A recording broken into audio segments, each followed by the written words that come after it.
Welcome to Episode 9 of Liquid Velvet Literature. I'm Arthur Fonzarelli.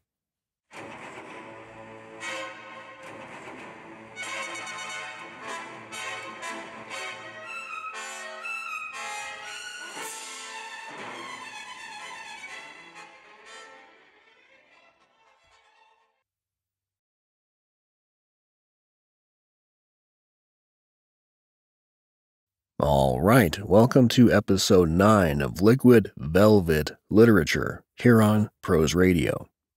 And we let off with a quote by David Lynch.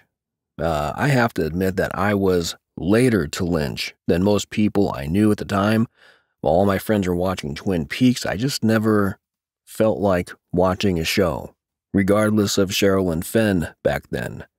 Ooh, Two Moon Junction. Anyway, so I started watching it, and I watched a few of his movies, of course, and then circled around to Twin Peaks. First the new one, and then all the old ones. Needless to say, completely sucked in. There's that thread in the wind he shares with many of my favorite artists. There's a commonality there that is, well, uncommon. The mix of blue-collar work ethic and high art. So this will be the first request show. If you go to theprose.com, you'll see there are no more timestamps on posts. There are no more timestamps on comments. Reason behind that is, when you have a favorite song, you don't think back and go, when was that song recorded? When you watch your favorite movie, typically, unless the setting is an underlying premise, a theme to the film, you don't think about when the movie was made. And that's how good writing is. It's timeless, it's ageless, and good writing is always relevant, never to be marked by a stamp in time. And out of all the requests that came in to the Prose channel at gmail.com, if you want to request a read, these two were top of the list, and we're going to read them, because you stand, we deliver. Well, as long as you keep that in context. But jokes and fear aside, the first piece of writing that was requested is a short piece by a writer named Mariah.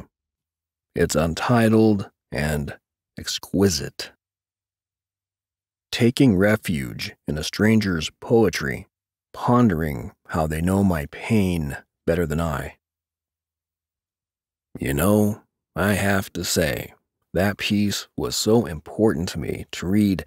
That short moment for me, I'll tell you why, because it brought me back to understanding a key lesson and why I connected so much with writers, especially in my formative years, but also later, right? A good writer will form words and phrasing from thoughts you have that were previously undefined and sometimes even confusing.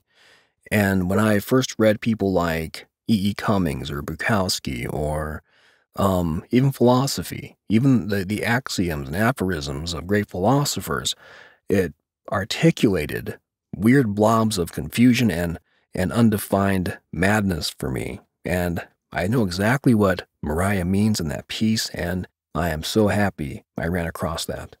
So thank you, Mariah. That is out of the poetry and free verse portal on Prose.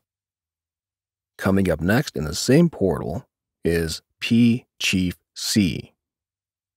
Under the healing wings of a giving nature. And into the massive abyss I fell, a world within a mind, a universe untouched. Reality is all my own, this is now a dream awakened. Those men come marching, their faces of ticking clocks, though backwards with time, spinning wildly. They open their mouths to me, and like fireworks, out erupts a flock of songbirds, carrying with them a tune that ignites the magic from within my soul. A serenade for me. Then the great eagle descends. Watch how the oaks bare their arms for his perch, and I revel in this mastery, this mystery. A giant bird sits. He watches my pondering and stares at my thoughts. The limbs of those trees extend far beyond their own capabilities now, and they strip me bare to this fantastic, colorful land. A liveliness in nature. A parade of faceless images appear, And under the ashen smoke, they navigate their dance so precisely, so uniquely, the intrigue stroking at my sanity. The luminescent soldiers come forward now, touching me.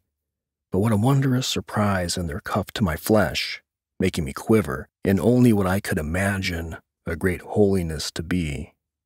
A metallic, four-dimensional rainbow burst alive.